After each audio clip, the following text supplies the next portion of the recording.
Bonjour mes très chères femmes, cette vidéo est réservée uniquement pour les femmes sur le thème des maladies de soi, des symptômes qu'on peut avoir, ou une maladie carrément, ou des maladies qui se déclarent chez nos chers, chez nos proches, les parents, les enfants, que Dieu préserve, lo aleinu, lo alechem. Quel est le message de la maladie? Comment recycler la chose positivement dans un sens de se renforcer dans la émouna, dans la foi que tout est pour le bien. Comment voir les choses, sous quel angle on peut voir les choses, de manière à ce que, bien qu'il y ait la maladie, on soit quand même apaisé dans son esprit, parce que il y a le symptôme physique et puis il y a aussi les pensées que l'on entretient par rapport à ce symptôme. Et très souvent, les pensées que l'on entretient sont encore plus affligeantes que le symptôme lui-même. Alors, on va essayer, avec l'aide de Dieu, comme toujours d'ailleurs, de trouver cette quiétude du cœur quant à ces symptômes et de comprendre. Parce qu'un être humain a besoin de comprendre. Il a besoin de comprendre. C'est ça qui dérange le plus. C'est de ne pas comprendre pourquoi ça nous arrive. De ne pas comprendre la chose qui est cachée derrière. Si on sait ce qui se cache derrière la maladie, de soi ou des autres, la vision est complètement changée. La vision se métamorphose.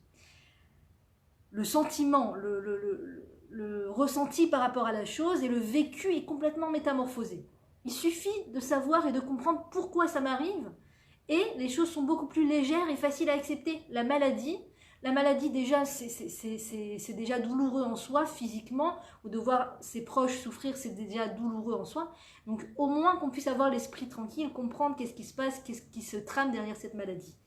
Alors j'espère qu'on va trouver les mots aujourd'hui pour en parler de la façon la plus vraie, la plus juste. Je vous invite à partager, à cliquer sur ce petit bouton partager, parce que je suis bloquée dans les partages. Et tant de fois, vous nous avez aidé à partager ces vidéos, et ces vidéos ont atteint, Dieu merci, des nombres de vues incalculables, enfin calculables, mais vraiment réjouissants.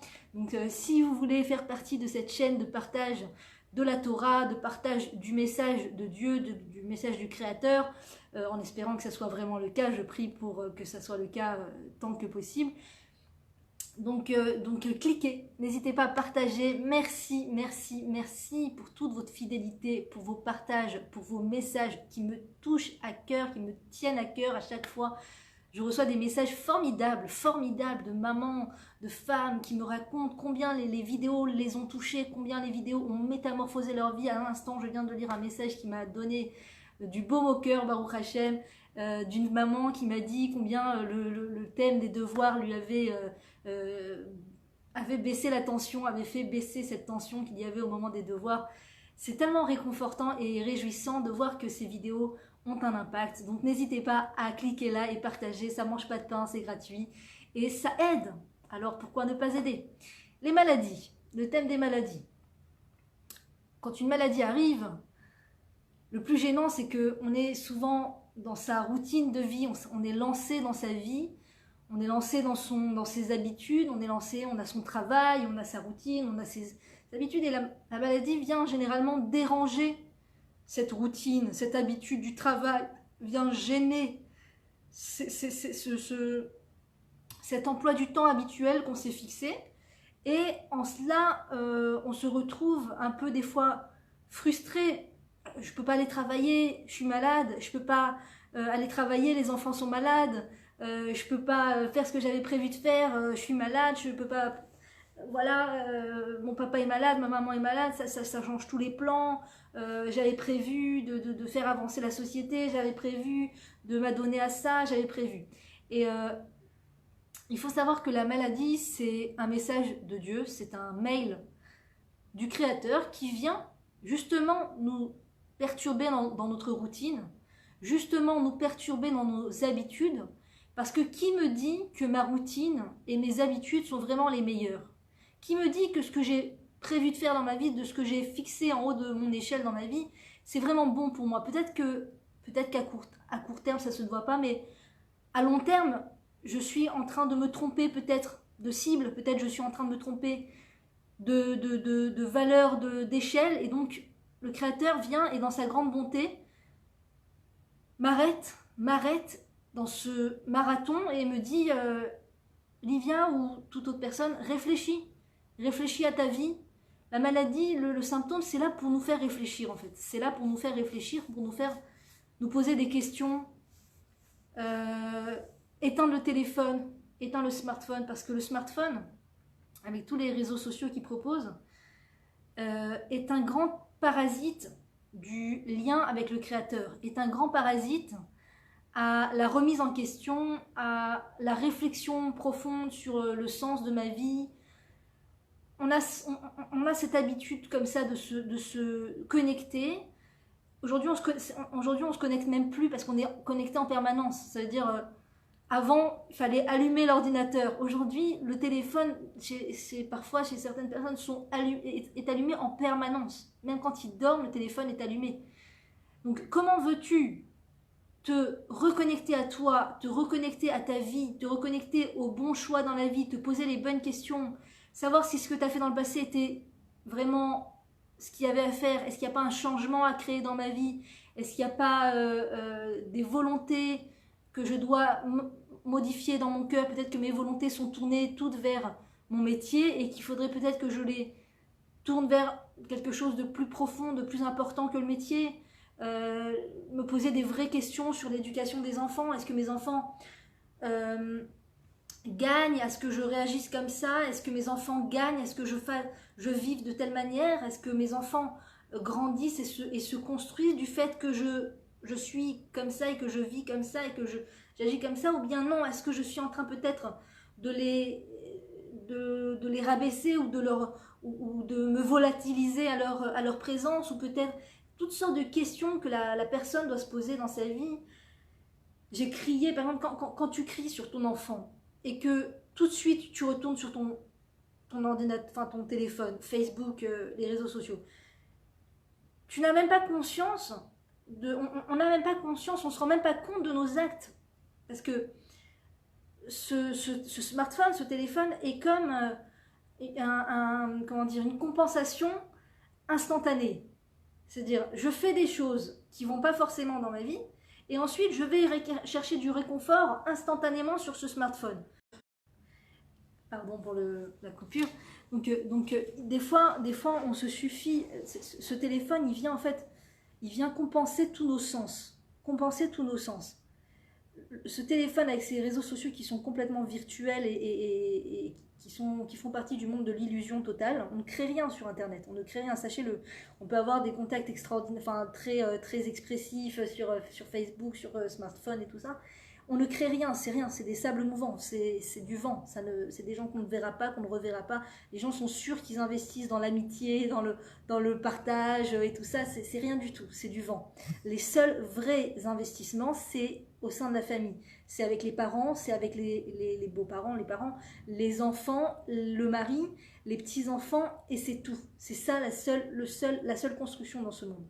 Donc si je n'agis pas comme il faut au sein de ma famille, et que je me réconforte sur le fait que le smartphone va me donner des smileys, les gens vont m'écrire des petits smileys, des petits likes, c'est bon, je suis confortée, les gens m'aiment, j'ai écrit un post, je ne sais pas combien de commentaires, j'ai écrit un post, je ne sais pas combien de likes, je suis réconfortée, je suis quelqu'un de bien, je suis aimée. Mais à quoi ça sert ce manque affectif en fait? Pourquoi est-ce qu'on a un manque affectif à combler? C'est le créateur qui nous a créés comme ça, c'est pour nous aider à nous diriger. C'est une boussole pour pouvoir créer les liens familiaux en vérité. Et comme on va avoir une tendance à se connecter à cet appareil de malheur, eh bien, on va croire que nos liens, que tous nos sens sont comblés grâce aux réseaux sociaux, grâce aux smileys, grâce aux likes, grâce aux gens qui m'ont répondu à mon commentaire, grâce aux messages. Et du coup, on se pose moins les questions essentielles. Est-ce que je suis une bonne mère? Est-ce que je suis une bonne femme? Est-ce que je suis une bonne fille? Est-ce que je suis une bonne femme juive? Le téléphone te dit chut, tais-toi, ne réfléchis pas, d'accord? Ne réfléchis pas, reçois tout sur un plateau, achète, consomme, ne te pose pas trop de questions. Et c'est l'inverse de ce que le Créateur attend de nous. Il veut qu'on se pose des bonnes questions. Donc des fois, pour nous aider, c'est pas des fois, c'est pour nous aider, pas seulement à se déconnecter du téléphone, parce que même avant le téléphone, il y avait des maladies, mais pour nous aider à nous repositionner dans la vie, à se poser les bonnes questions. Hachem nous envoie des symptômes, des difficultés, des douleurs, des choses qui vont nous empêcher d'agir et de vivre comme on a l'habitude tranquillement de vivre tous les jours, d'accord. Un mal de tête, tu peux pas continuer ta routine quand tu as une grosse migraine. Ou toute autre chose. Ou les maladies des enfants. Pareil, les maladies des enfants. Je suis plongée dans ma carrière, je suis plongée à courir aux quatre coins de la terre et à répondre à l'un et à répondre à l'autre. Et demain, j'ai prévu un gros programme chargé. Et demain, je dois signer un contrat. Et demain, bref, vraiment le boulot au top de l'échelle. Et tout d'un coup, mon enfant tombe malade, que Dieu préserve. Mon enfant tombe malade. Ça m'arrête dans mon... Il a la fièvre, il vomit, le gars m'appelle, venez chercher votre enfant, venez prendre votre enfant. Mince, j'avais prévu une journée, j'avais prévu d'avancer dans le travail, j'avais prévu, voilà, ça va me mettre en retard dans mon travail, dans mes études, j'ai un examen à passer, tout ça, oh là là, mon enfant me retarde. Et en vérité, non, mon enfant, du fait qu'il est malade, c'est une invitation d'Hachem à m'arrêter de courir après le vent, à m'arrêter de courir après ce qui est superficiel, parce que quand on est en plein dans la course, on croit que c'est émettre, on croit que c'est vrai, on croit que c'est bien, on croit que il y a rien qui vient nous remettre en question, on se pose pas de questions. Mais quand on a la maladie, quand on a le coup qui vient et qui nous touche comme ça, on souffre physiquement, ou notre enfant souffre, c'est difficile de continuer. C'est un électrochoc pour l'être humain, c'est un électrochoc pour la personne, c'est un électrochoc qui est qui est bienfaiteur. C'est un bienfait en vérité. C'est un bienfait énorme. Quand mon enfant tombe malade, qu'on n'ait pas passé par ça, que nos enfants n'aient pas à tomber malades pour qu'on comprenne qu'ils sont le haut de l'échelle et qu'ils sont plus importants que tout, et qu'il faudrait peut-être se poser des questions. Est-ce que je mets mes énergies, parce qu'on a toute la vie devant soi. On a toute la vie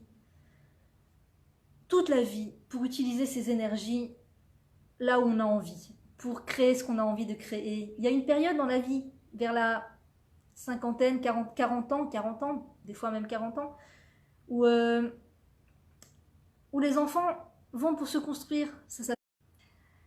Ils sortent de la maison, et donc ils vont pour se construire leur famille, se construire. Donc leur potentiel, tout ce qu'ils vont pouvoir créer dans la vie, c'est tout ce qu'on leur a donné avant.